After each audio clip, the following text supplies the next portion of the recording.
Bismillahirrahmanirrahim.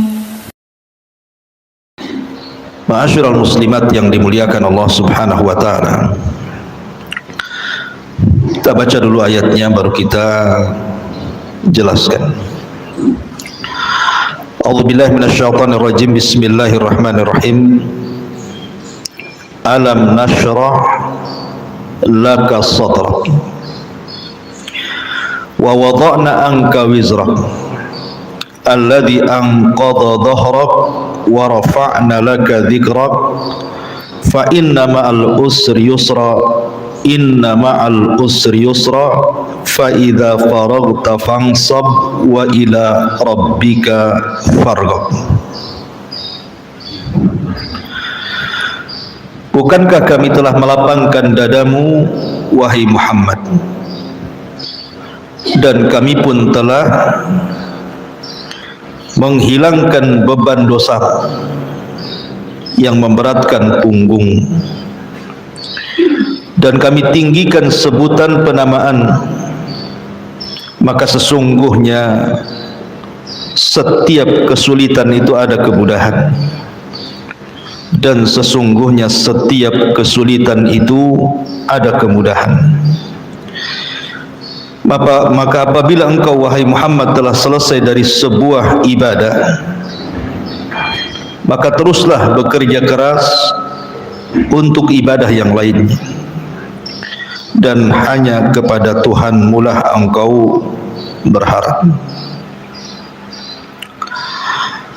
Baik. Surat ini disebut surat Al-Insyirah karena surat ini adalah pelipur lara bagi orang-orang yang sempit dadanya. Karena orang yang sempit dada itu biasanya dia tidak akan pernah bahagia hidupnya. Terkadang melakukan hal-hal yang membahayakan. Betapa banyak orang-orang yang sempit hatinya gara-gara disakiti dengan ucapan manusia. Entah difitnah, entah dicaci, entah dimaki, entah dibuli. Sehingga ketika sempit hatinya terkadang dia tidak mau jumpa manusia. Terkadang dia mau mencelakakan dirinya karena ucapan manusia terhadapnya. Terkadang ada yang sampai mengakhirinya. Itulah bahaya sempit dada itu, seperti itu. Makanya kenapa Rasulullah SAW mengatakan bahwa orang kaya itu bukan kaya harta, tetapi orang kaya itu yang lapang dadanya. Karena kekayaan belum tentu membahagiakan, tapi lapang dada sudah barang tentu membahagiakan. Makanya kenapa amalan yang paling tinggi dalam Islam itu adalah jabrul khawatir. Berusaha untuk meluaskan dada manusia. Jangan menyempitkan dada manusia. Kalau bisa luaskan dada manusia itu. Saya teringat satu kisah seorang syekh bercerita. Jadi ada seorang ibu yang sudah tua renta. Ibu ini sudah tua sekali. Seumur-umur tidak pernah naik pesawat. Dan zaman dulu kalau orang naik pesawat itu kan orang kaya. Kalau orang kayak kita-kita ini ya menghayal saja naik pesawat zaman dulu. Oh, zaman sekarang ya biasa saja ya, naik pesawat kayak naik angkot sekarang. Semua orang bisa naik pesawat. Di zaman dulu itu sudah wah gitu ya naik pesawat itu. Jadi sang ibu ini saking bangganya diajak oleh anaknya untuk naik pesawat. Kemudian dia pun naik pesawat, dan di atas pesawat rupanya tempat duduknya berbeda dengan anaknya. Jadi dia duduk bersama orang lain, anak muda yang masih muda, tapi bijak orangnya. Jadi kan pesawat kalau antar negeri, luar negeri itu kan beda dengan pesawat domestik kita ya. Ibu-ibu yang pernah haji atau umroh kan merasakan pesawatnya beda gitu ya, besar gitu ya. Kemudian biasanya dikasih makanan yang aneh-aneh. Biasa kita pecel lele di sini di pesawat yang besar itu makanan-makanan Eropa kadang-kadang, roti itu atau apa gitu ya, keju. Jadi sang ibu ini karena tidak pernah naik pesawat, kemudian datang pramugari yang mengantarkan makanan, dia tidak tahu makanan itu apa. Dia hanya tahu roti, tetapi campurannya tidak tahu apa. Kemudian dia pun karena ingin memakan, dia ambil roti. Kemudian dia mengambil sesuatu, disangkanya mungkin itu keju atau apa, padahal yang diambilnya adalah gula dan tidak matching mungkin bahasa kitanya. Tapi anak muda di sebelahnya diam saja karena segan untuk menegur ibu itu, karena mengagungkan orang tua, diam saja dia. Nah, orang-orang di sekitarnya melihat ketika kemudian sang ibu itu mengambil roti kemudian dengan gula tadi, pasti makan memang tidak enak, cuman satu suap kemudian diletakkan. Maka orang-orang di pesawat di sekitarnya mentertawakan tetapi tidak keras, seolah-olah mengejeknya. Jadi anak muda ini tahu bahwa ibu ini dalam kondisi sedang malu karena memang dia tidak pernah naik pesawat dan malu bertanya, apalagi dengan orang-orang di sekitarnya mentertawakannya. Kemudian anak muda ini akhirnya kemudian meniru apa yang dilakukan ibu itu yang di sampingnya itu, mengambil roti kemudian dengan gula juga kemudian dimakannya. Kata anak muda ini, kok nggak enak? Kemudian ngomong sama ibu itu, ibu kenapa nggak kasih tahu bahwa roti kalau dicampur dengan ini tidak enak? Kata ibu tadi, iya saya juga sama. Sebenarnya anak muda itu tahu bahwa kalau dicampur itu tidak enak sebenarnya, cuman hanya ingin menghibur orang tua tadi, sehingga dia melakukan hal yang sama. Kemudian ngomong sama ibu sebelah ini, ibu kenapa kok nggak ngasih tahu kalau saya mengambil itu tidak enak? Kata ibu, saya juga sama tadi. Jadi kan ada kawannya itu kan, itu maksudnya ya. Nah, dari kisah ini kata Syekh ini, lihat bagaimana anak muda ini menutupi perasaan malu orang tua tadi, supaya jangan kemudian sempit dadanya, gitu maksudnya. Lah harusnya kita juga bisa melakukan hal yang sama. Makanya kalau kita lihat, saya ulangi dari awal, orang-orang yang sempit dadanya karena ucapan manusia, karena bulian manusia, karena fitnah manusia, maka saya nasihatkan, bu, sayangi mereka. Jangan suka menyempitkan dada orang dengan ucapan kita. Jangan suka menyakiti perasaan orang dengan lisan kita.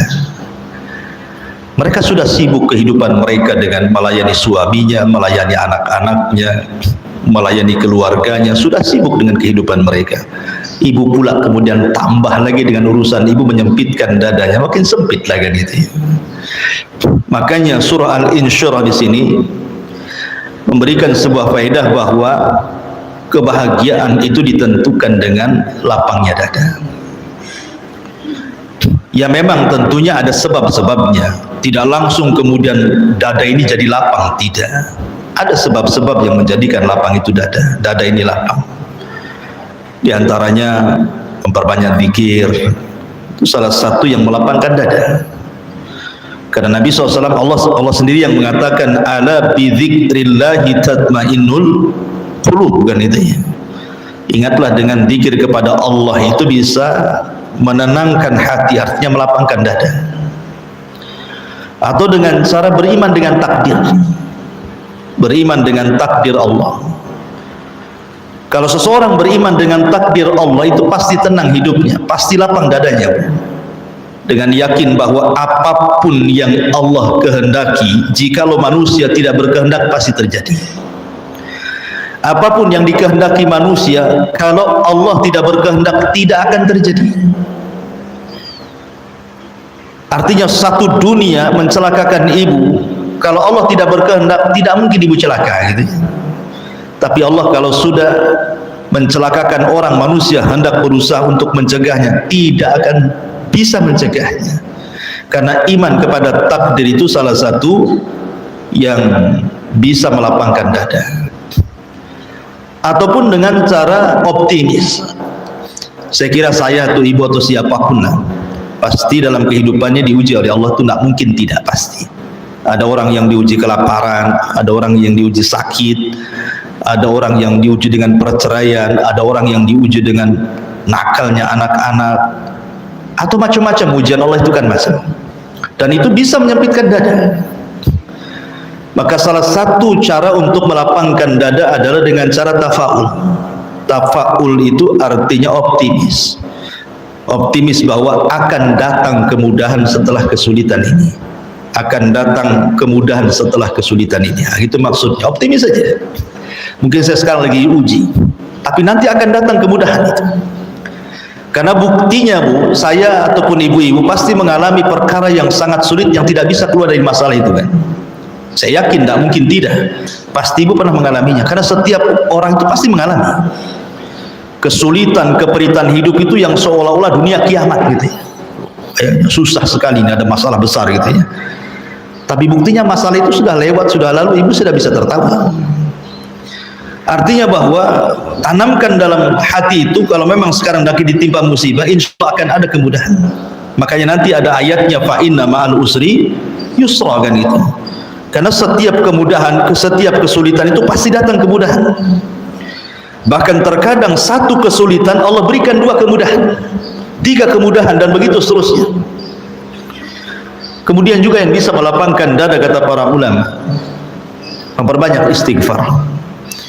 Karena ada hadis yang mengatakan, man lazimal istighfar ja'alallahu min kulli dzikin faraja. Barang siapa yang melazimkan istighfar, maka Allah Subhanahu wa ta'ala akan melapangkan dada yang sempit menjadi lapang. Dan itu banyak sekali pengalaman-pengalaman yang dikisahkan oleh teman-teman gitu ya, bahwa setiap ada kesulitan, kalau ibu ada kesulitan nih, hari ini sedang menghadapi kesulitan, lisannya jangan berhenti membaca astagfirullah, astagfirullah, astagfirullah, terus begitu saja. Dan ibu bisa rasakan, jangan lama-lama, 1 minggu saja, itu akan Allah berikan kelapangan dada.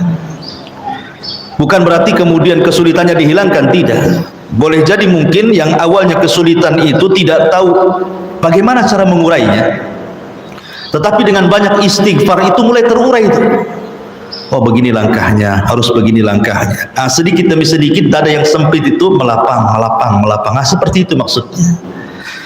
Ya, jadi setiap kesulitan itu pasti Allah lapangkan dengan memperbanyak istighfar kepada Allah Subhanahu wa ta'ala, dan yang lebih penting lagi adalah tawakal dan doa.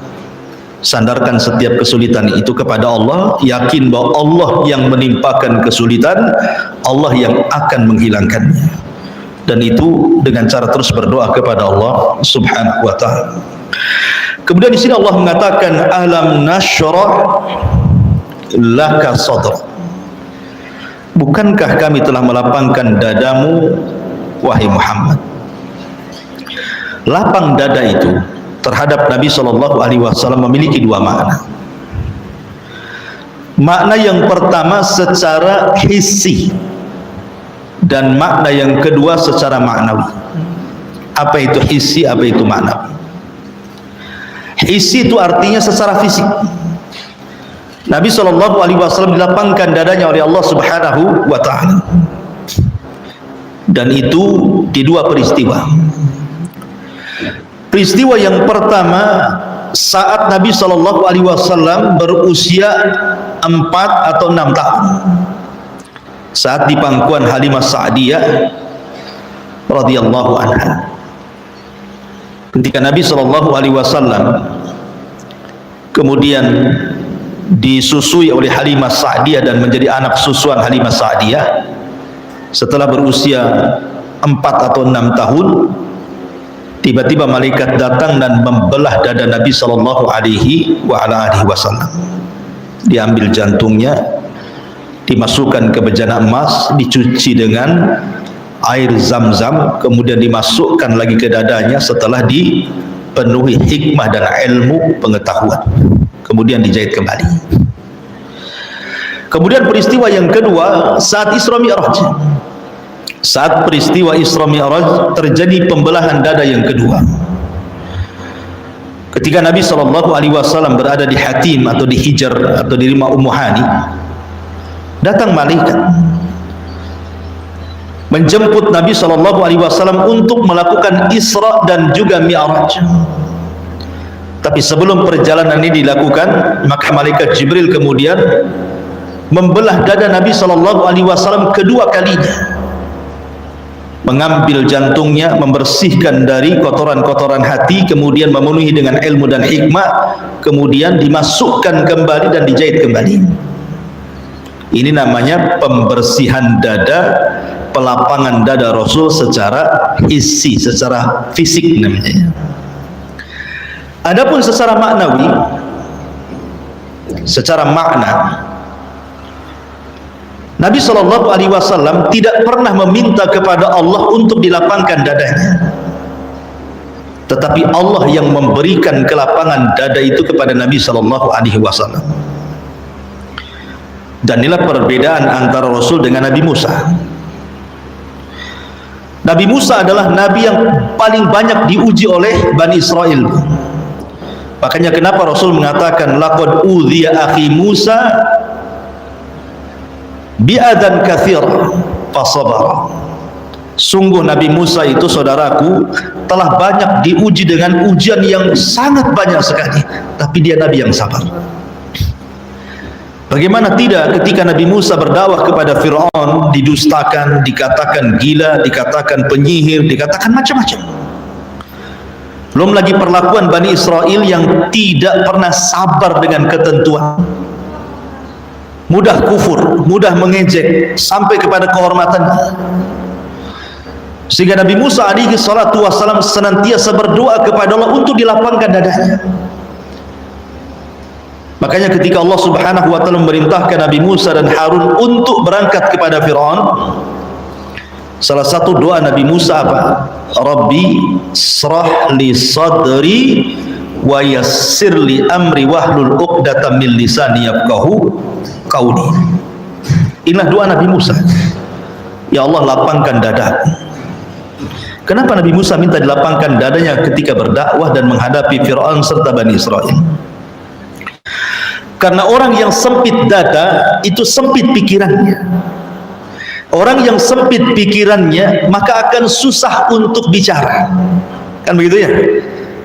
Orang kalau kena musibah, Bu, tak hari itu kena musibah, langsung sempit dadanya, otaknya ikut sempit. Dia ngomong apa bingung. Orang nggak akan paham kalau orang sempit dada itu.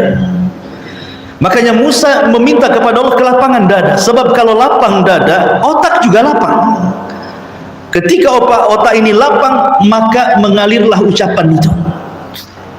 Makanya dia minta kepada Allah Subhanahu wa taala, Rabbi shrahli sadri, ya Allah, lapangkan dadaku untuk menghadapi Fir'aun dan juga Bani Israel.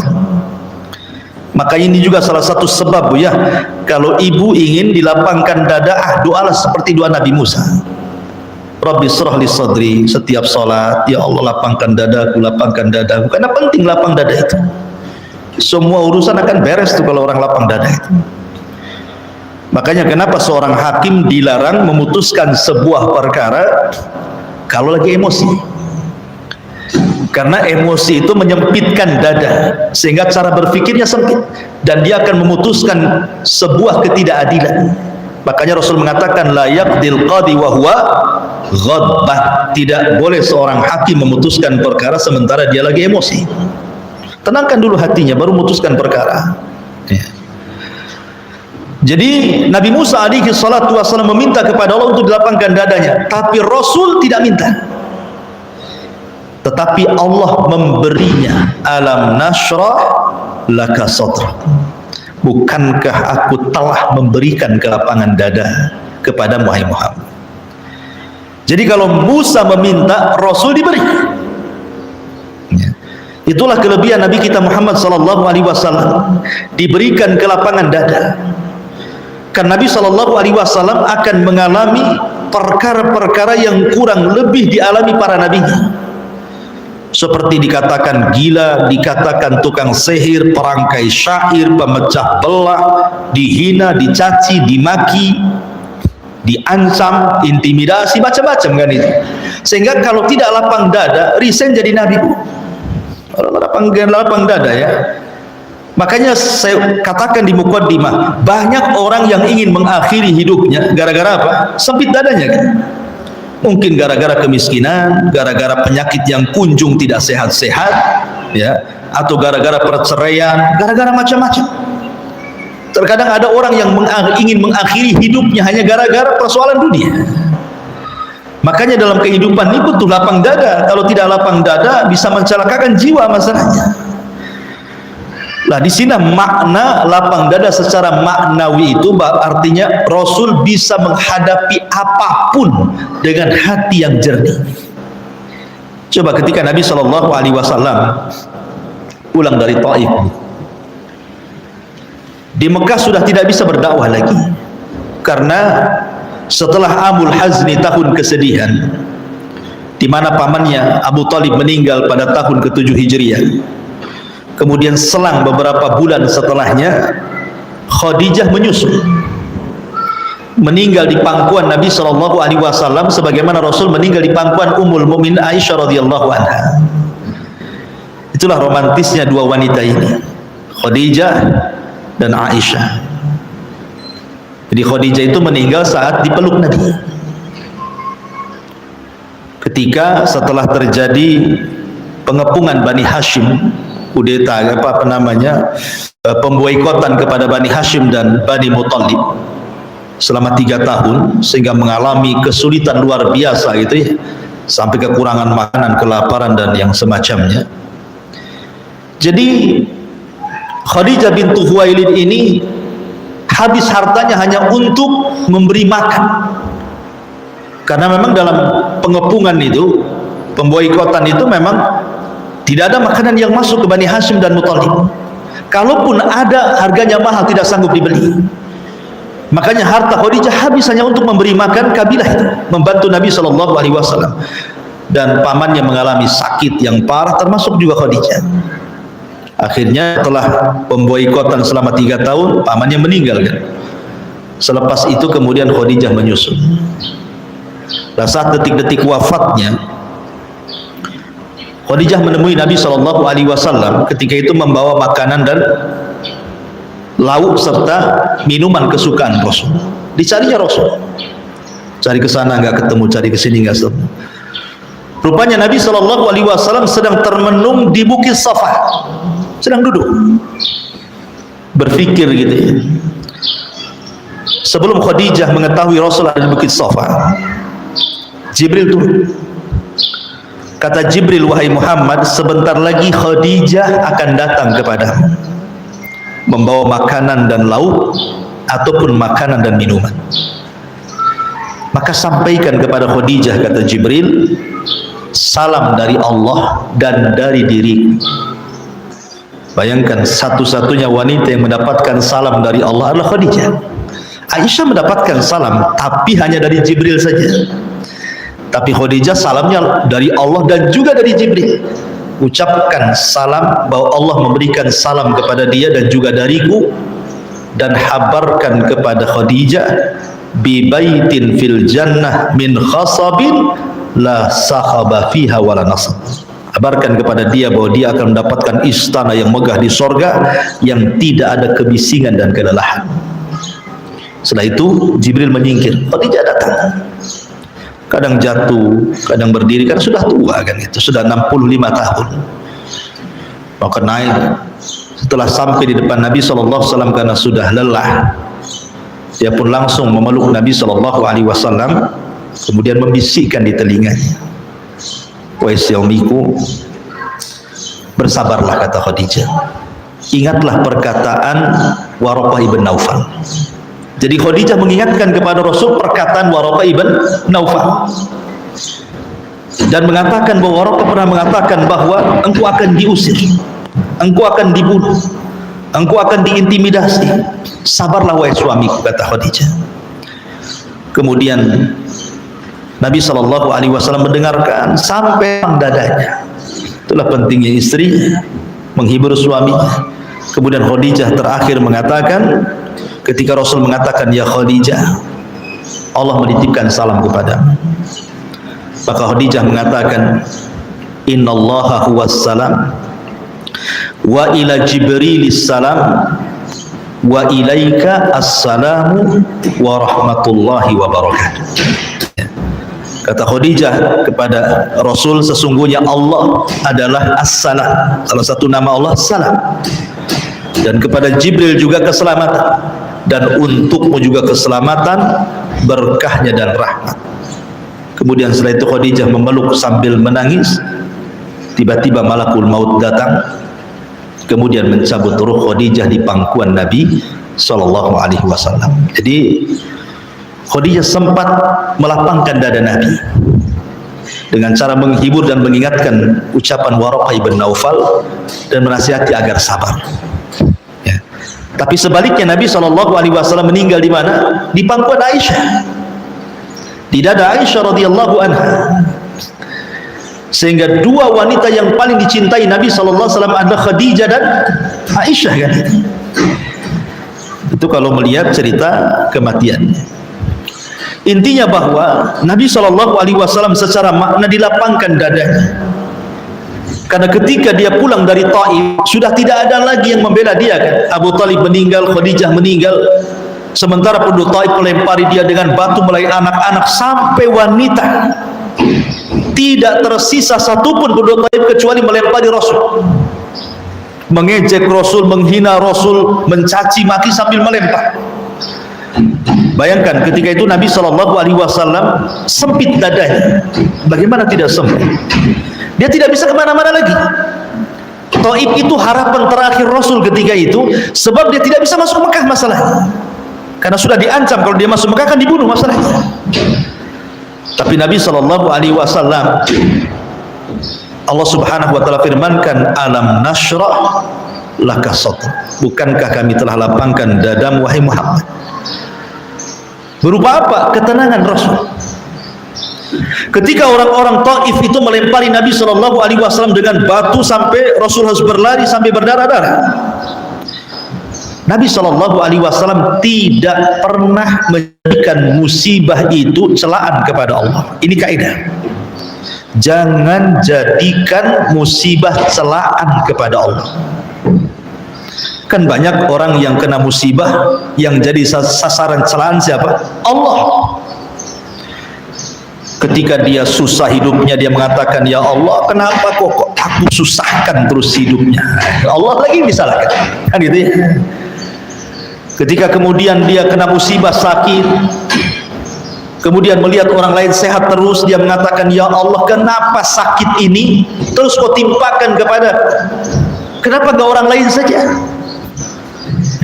Ketika kemudian usahanya digulung, ditakdirkan gulung tikar, dia pun mengatakan, ya Allah, kenapa kau gulungkan usahaku seperti ini sehingga aku harus cari usaha di mana lagi? Nah, ini kesalahan manusia. Ketika mendapatkan musibah langsung sempit dadanya sehingga menjadikan musibah itu celaan kepada Allah. Maka jangan pernah jadikan musibah celaan bagi Allah. Lihat Rasul, ketika penduduk Taif itu terus melempari dia dengan batu, maka Nabi SAW hanya mengatakan kepada Allah Subhanahu wa taala, ya Rabb, innama ashku dha'fa quwwati. Ya Rabb, aku hanya mengadukan kelemahan diriku kepada bangsa Taif. Aku hanya seorang manusia, tidak bisa memberikan hidayah kepada mereka, kata Rasul. Kata Nabi SAW sampai di akhir kata-katanya, apa kata Rasul? Illam takun taskhatu alayya fala ubali. Kalau engkau tidak murka kepadaku ya Rabb, aku tidak peduli apakah orang itu mau mencaci maki, melempar saya, terserah, yang jelas engkau tidak marah kepadaku. Jadi itu yang harus ditanamkan. Selama Allah subhanahu wa ta'ala redha kepada kita, senang kepada kita, tidak marah kepada kita, terserah kau mau uji apa diriku, itu maksudnya. Dan itu bentuk kelapangan dada Nabi, ya. Jangan jadikan musibah itu menjadikan bentuk celaan kita kepada Allah subhanahu wa ta'ala. Alam nashrah laka sadrak, bukankah kami telah melapangkan dadamu wahai Muhammad. Kemudian Allah subhanahu wa ta'ala mengatakan wa wada'na anka wizrak, wa wada'na anka wizrak, dan kami pun telah menurunkan. Wa wada'na itu artinya meletakkan. Wada'tu syai'an artinya aku meletakkan sesuatu, dan kami telah meletakkan angka darimu wizrak. Wizrak itu artinya dosa. Makanya Rasul mengatakan man sanna sunnatan sayyi'atan falahu wizruha wa wizru man amila ba'dahu la yanqusu min aujarihim syai'ah. Kan itu ya, barang siapa yang memberikan contoh yang buruk maka dia dapat dosa. Jadi wizrun itu dosa, dan dosa orang yang mengikuti setelahnya tanpa mengurangi dosa mereka sedikit pun. Jadi wizrak itu artinya dosa. Kami letakkan darimu dosa. Dari sini ada sebuah pertanyaan, mungkinkah Nabi melakukan dosa? Kan di sini Allah katakan kami letakkan darimu dosamu, seolah-olah Nabi berbuat dosa, kan? Mungkinkah Nabi berbuat dosa? Kita katakan iya, Nabi bisa saja berbuat dosa, tetapi yang dimaksud dosa di sini bukan dosa besar, bukan dosa yang ma'ruf yang kita lakukan, berzina, berjudi, minum khamr, berdusta, bukan. Rasul tidak pernah melakukan dosa besar, dia maksum daripada dosa besar. Tetapi yang dimaksud wizrak dosa di sini adalah kesalahan-kesalahan Nabi Shallallahu Alaihi Wasallam yang tanpa disengaja Rasul, dan itu disalahkan oleh Allah. Contoh ketika Nabi Shallallahu Alaihi Wasallam berdakwah kepada para pembesar Quraisy dengan harapan kalau pembesarnya masuk Islam, kabilahnya masuk Islam. Tiba-tiba datang orang buta namanya Abdullah ibn Ummi Maktum ingin masuk Islam. Dia cari Nabi Shallallahu Alaihi Wasallam, rupanya Rasul sedang di majelis bersama pembesar-pembesar Quraisy, sedang mendakwai mereka, harapannya supaya mereka bisa masuk Islam dan kabilahnya ikut masuk Islam. Tapi Abdullah ibn Ummi Maktum yang buta dan miskin ini betul-betul ingin masuk Islam. Bukan seperti para pembesar itu, kan belum tentu masuk Islam, kan? Itu kan hanya harapan Nabi saja, mudah-mudahan masuk Islam. Tapi Abdullah ibn Maktum ini jelas-jelas ingin masuk Islam. Tiba-tiba sampai di majelis itu tidak dilayan sama Nabi, sama sekali tidak dilayan. Bahkan Nabi Shallallahu Alaihi Wasallam bermuka masam, dan itulah Rasul seumur hidup bermuka masam satu kali. Ketika datang Abdullah ibn Ummi Maktum, kalau ibu ya berkali-kali muka masam, itu bukan sekali saja gitu ya. Kurang belanja masam gitu ya, suaminya lambat datang masam ya, tapi ada masalah masam gitu ya. Jadi Nabi SAW itu seumur hidup cuma satu kali saja muka masam, itu ketika melihat Abdullah ibn Ummi Maktum. Mungkin bahasa kita, ngapain kamu datang ya, aku lagi sibuk ini ya mendakwai para pembesarku, jadi terganggu gitu, mungkin bahasanya seperti itu. Ya, Rasul itu berpaling mukanya, tidak mau mengarah kepada Abdullah ibn Maktum, sambil masam mukanya, nampak ketidaksukaan. Maka Allah subhanahu wa ta'ala membela Abdullah ibn Ummi Maktum dengan menurunkan ayat menegur Rasul, abasa wa tawalla an ja'ahul a'ma wa ma yudrika la'allahu yazakka, ila akhiril ayat. Rasul menegur, nggak boleh kayak gitu, kata Allah, nggak boleh. Orang ini jelas-jelas ingin masuk Islam, harusnya kau layani. Lah pembesar-pembesar itu belum tentu masuk Islam, ngapain dilayani gitu maksudnya. Lah kesalahan-kesalahan yang seperti ini yang dimaksud dalam ayat ini, wa wada'na anka wizra. Atau mungkin contoh yang lain ya, biar mudah. Ketika terjadi perang Badar, terjadi perang Badar. Islam dimenangkan dan berhasil menawan 70 asir ataupun tawanan dari orang-orang Quraisy. Walaupun di dalam tubuh kaum muslimin pun meninggal 70 syuhada Uhud. Jadi dari kaum muslimin meninggal 70 syuhada Uhud, tapi dari orang kafir lebih banyak lagi, tapi dapat tawanan 70 juga. 70 tawanan orang-orang kafir Quraisy. Ketika itu terjadi khilaf antara Abu Bakar dan Umar. Kira-kira tawanan ini diapain? Abu Bakar mengatakan sebaiknya kita minta tebusan kepada orang-orang Quraisy. Kalau ingin keluarganya selamat, tebus.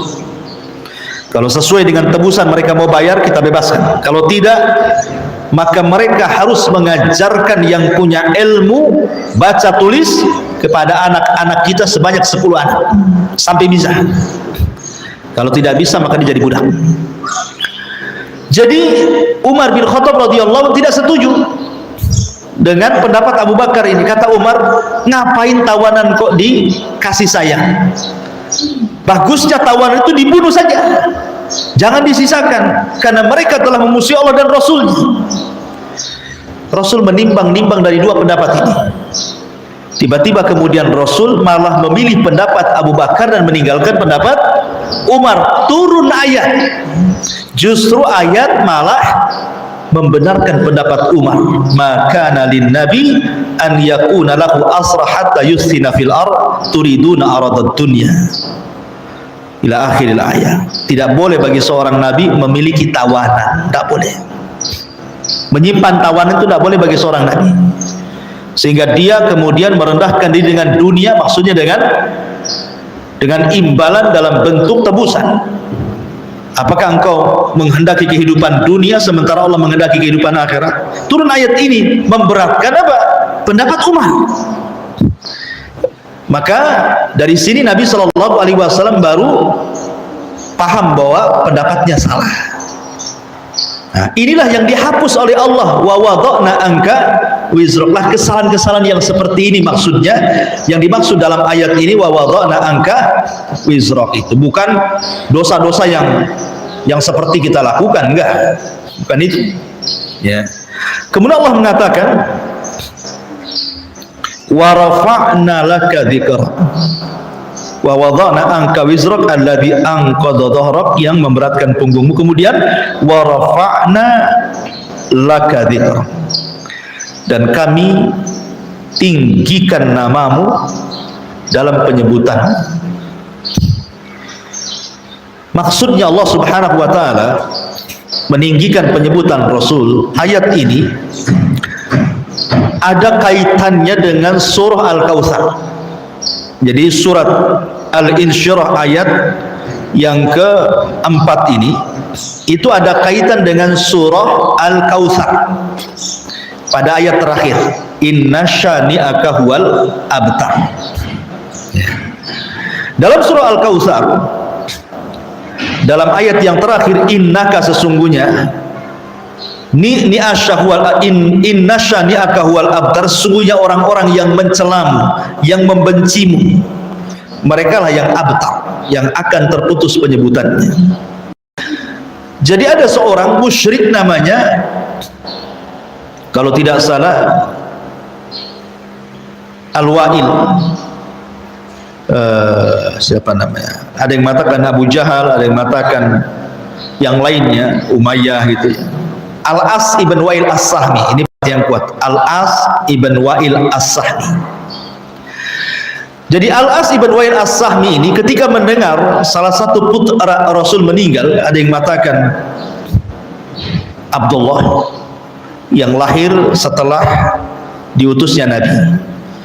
Jadi satu-satunya anak Nabi dari Khadijah yang lahir setelah Rasul diangkat jadi Nabi adalah Abdullah. Itu anak terakhir Rasulnya yang laki-laki. Makanya Abdullah juga kemudian oleh Rasul diberikan kunyah At-Thayyib namanya. At-Thayyib atau Abdullah. Tapi ada juga yang mengatakan ketika Ibrahim meninggal dunia. Ibrahim itu putra daripada Maria Qibtiyah, budak yang dihadiahkan oleh Muqawqis raja Mesir kepada Rasul. lahir Ibrahim. Jadi ada yang mengatakan ketika saat Ibrahim meninggal, ada yang mengatakan saat Abdullah atau Qasim atau At-Thayyib meninggal. Jadi Al-As ibn Wa'il As-Sahmi ini berteriak di hadapan orang ramai, ngapain kalian urus Muhammad gitu? Fa innahu abtar, Muhammad sudah terputus. Kalau dia mati, tidak ada yang meneruskan lagi perjuangannya. Karena bagi orang Quraisy, nasab itu sebuah kebanggaan. Dan nasab itu kan dari jalur laki-laki. Kalau perempuan kan tidak ada nasab. Makanya bin itu kepada bapak, bukan kepada ibu, kecuali anak hasil zina kan itu. Jadi Al-As bin Wa'il As-Sahmi mengatakan, sudah nggak usah uruslah si Muhammad itu, biarkan saja. Kalau dia mati tidak ada penerusnya, tidak ada nasabnya lagi, terputus. Abtar dia. Lihat bagaimana keras hatinya orang-orang Quraisy. Orang dapat musibah meninggal anak, yang malah diejek gitu. Harusnya kalau seandainya kita melihat ada orang yang kena musibah, dihiburlah kan gitu. Ini malah diejek oleh Al-As bin Wa'il As-Sahmi. Maka ketika itu Allah Subhanahu wa taala tidak membiarkan ucapan Al-As bin Wa'il As-Sahmi, turunlah ayat inna syani'aka huwal abtar. Tenang wahai Muhammad, yang mencelamu Al-As ibn Wa'il As-Sahmi atau mungkin Abu Jahal atau yang lainnya, mereka lah yang abtar. Mereka lah yang tidak akan disebut-sebut lagi kebaikannya. Dari sini turun ayat, makana Muhammadun aba ahadin mir rijalikum walakin Rasulullah wa khatamun nabiyyin. Bukanlah Muhammad itu sebagai bapak bagi anak-anaknya, tetapi Muhammad itu adalah seorang rasul dan penutup para nabi. Artinya bahwa rasul kita itu bapak kita. Makanya kemudian istri-istrinya disebut ummahatul mukminin, gitu maksudnya. Istri-istri rasul kan disebut ibunya kaum mukminin, berarti rasul itu bapaknya kaum mukminin, karena dia bukan hanya sekedar bapak bagi anaknya saja, tapi umatnya adalah anak-anaknya semua. Artinya ketika itu yang terjadi, sehingga penyebutan kepada bapak tidak akan lekang sekalipun anak-anaknya meninggal dunia, karena anak-anaknya akan senantiasa ada sampai kiamat. Dia akan tetap disebut. Dari sini Allah mengatakan wa rafa'na laka dzikra. Ini kaitannya. Dan Allah angkat penyebutanmu. Setiap ada orang azan, Muhammad disebut dalam azan. Qomat, Muhammad disebut dalam qomat. Tasyahud, Muhammad disebut dalam tasyahud. Orang sholawat, Muhammad disebut dalam sholawat. Seorang ibu manggil anaknya namanya Muhammad juga. Muhammad, mau kemana kamu? Ya kan? Semua disebut. Bahkan survei membuktikan nama terbanyak satu dunia dari nama-nama manusia itu ada nama Ahmad dan Muhammad. Itu nama yang paling banyak. Hatta orang kafir sekalipun ada namanya Muhammad. Tapi lihat Abu Jahal, Abu Lahab, ataupun Al-As ibn Wa'il As-Sahmi tidak disebut kecuali keburukan. Kalau disebut nama itu, disebut karena sebuah keburukan, tidak disebut kebaikannya. Padahal mereka juga punya kebaikan, tapi karena mereka kufur kepada Nabi SAW, kebaikannya hilang, tidak pernah disebut. Bahkan kalaupun namanya disebut, bukan untuk dipuji, tetapi untuk direndahkan. Sampai orang kafir sendiri tidak ada yang memberikan nama anak mereka Abu Lahab, Abu Jahal, nggak ada. Orang kafir sekalipun. Ya. Ibu pernah mendengar gitu, ada orang Nasrani, orang Yahudi atau di luar agama, anaknya siapa? Abu Lahab, kan nggak ada. Ya pasti lain. Ya, direndahkan namanya, wa rafa'na laka dzikra. Kemudian Allah mengatakan fa inna ma'al usri yusra, inna ma'al usri yusra. Maka sungguh dengan adanya kesulitan pasti ada kemudahan, dan sungguh pula dengan adanya kesulitan pasti ada kemudahan. Perhatikan di sini kalimat al-usri dalam dua ayat 5 dan 6 ini. Kalimat kesulitan Allah Subhanahu wa taala menyebut dengan bentuk ma'rifat. Kalau ibu belajar bahasa Arab, ma'rifat itu salah satu tandanya adalah isim yang kemasukan alif lam. Al yusra, ya kan? Fa innal fa inna ma'a al usri, pakai alif lam, al usri. Jadi kesulitan dimakrifatkan, tetapi kemudahan dinakirahkan. Yusra pakai tanwin, nakirah. Jadi kesulitan dimakrifatkan dalam bahasa Arab, kemudian kemudahan dinakirahkan. Apa bedanya? Artinya makrifat itu sesuatu yang sudah jelas. Jadi ketika Allah mengatakan al-usri, berarti satu kesulitan, karena ada alif lam di situ. Tapi yusron itu nakirah, wan nakiratu tufidul umum. Nakirah itu memiliki makna umum, bisa satu, bisa dua, bisa tiga, bisa empat, bisa lima. Seolah-olah Allah ingin katakan sesungguhnya satu kesulitan Allah akan datangkan banyak kemudahan, gitu maksudnya. Paham ya? Ya. Al-usri itu kan makrifat, satu kesulitan. Yusron itu nakirah, dan nakirah itu umum, bisa satu, bisa dua, bisa tiga. Berarti kalau Allah Subhanahu wa taala mengumumkan satu kesulitan, nanti Allah akan datangkan banyak kemudahan, gitu maksudnya. Kemudian juga Allah mengatakan fa inna ma'al usri yusra, sama. Apakah ini pengulangan? Apakah maknanya sama? Kata para ulama, tidak ada ayat pengulangan dalam Quran itu. Semua ada maknanya. Maknanya kalimat inna ma'al usri yusra maksudnya fid dunya. Adapun yang kedua, ayat yang kelimanya fa inna ma'al usri yusra fil akhirah. Jadi sini Allah Subhanahu wa taala akan memberikan kemudahan di dunia dan akan memberikan kemudahan di akhirat, gitu maksudnya. Bagi siapa? Bagi orang-orang yang beriman, Allah berikan kemudahan. Makanya kita lihat orang-orang yang sekolah, orang-orang yang di pesantren itu kan, mungkin ibu bisa lihat bagaimana susahnya orang itu dengan aturan yang ketatnya luar biasa di pesantren itu kan. Bangun jam 3 harus bangun, kalau enggak diikop. Sholat subuh tepat waktu, nanti baca Quran, ngantuk-ngantuk tetap harus baca Quran. Nanti masuk sekolah, istirahat dulu sebentar, nanti habis asar ngaji lagi, habis maghrib ngaji lagi, habis isya murojaah. Sulit. Tapi setelah mereka lulus kuliah, lulus sekolah, Allah bentangkan pekerjaan, Allah bentangkan jabatan, dia dapat kemudahan kan untuk mencari rezeki. Artinya bahwa tidak semua kesulitan itu membawa kesulitan lagi, tidak. Terkadang kesulitan itu membawa kemudahan. Begitu juga ada orang yang keras hati, susah taubat, susah kali taubat kepada Allah Azza wa Jalla. Akhirnya Allah uji dengan penyakit. Setelah Allah Subhanahu wa taala uji dengan penyakit baru sadar. Kan banyak orang yang sadar, orang yang tobat setelah dapat penyakit, atau banyak orang yang tobat setelah dimasukkan ke sel penjara. Betapa banyak orang-orang yang hafal Quran di penjara, akhirnya kan keluar jadi ustaz dia. Ya. Jadi terkadang kesulitan itu akhirnya mau banyak kemudahan. Makanya jangan kemudian seseorang itu suudzon kepada Allah Subhanahu wa taala ketika ditimpa kesulitan, karena terkadang orang itu bisa syukur setelah adanya musibah. Orang itu kan akan nikmat makan kalau setelah dia merasakan lapar kan itu. Kita makan kalau kita kenyang nggak enak. Tapi kalau lapar dulu baru kita makan, rasanya dengan garam saja kita lezat sekali gitu ya. Apalagi dengan daging ayam. Artinya bahwa sabar dengan syukur itu adalah hal-hal yang tidak bisa dipisahkan. Sabar, kesulitan, syukur, kemudahan.